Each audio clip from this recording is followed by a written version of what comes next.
negative ion po na yan, ito pong labon na to, hindi po namin alam na nakakagamot pala. Marami na rin pa akong nararamdamang sakit sa katawan ko.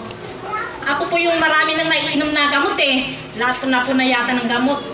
Umiinom pa ako, yung pain lang po na, hindi ko po alam kung kapag meron po ako, hindi ko po alam kung saan po ako po pwesto sa bowl, saan ako kakapit sa tindi po ng nararamdaman ko. Then, pag humilap po yan, sakit po talaga.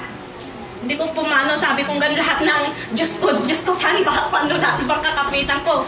Yun pong ko, talagang masakit po siya pag meron po ako. So pag umiinom naman po ako ng gamot, sinusuka ko po siya. Yung gamot po tinitake ko, hindi na po tinatanggap ng katawan ko eh. Pag nagpapacheck up po ako sa doktor, wala naman daw po, clear naman daw po yung lahat ng findings, clear naman po. So ang sabi ko, bakit ganon? Yung dysmenorrhea ko po, ever since bata pa po ako. Ilang taon na rin po akong nagsasuffer ng dysmenorrhea ko po. Yun po meron talaga ako, hindi pa ako makaupo sa bowl.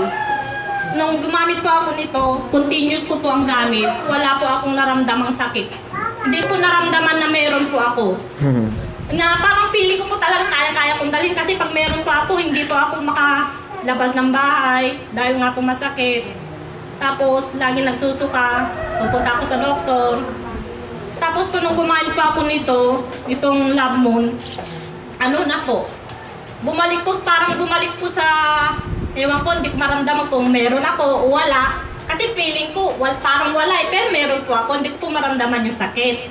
Tapos, po siya, maraming lumalabas na malalaking itim na dugo, buo po. Talagang hinihila niya po, mararamdaman niyo po yan na lalabas siya.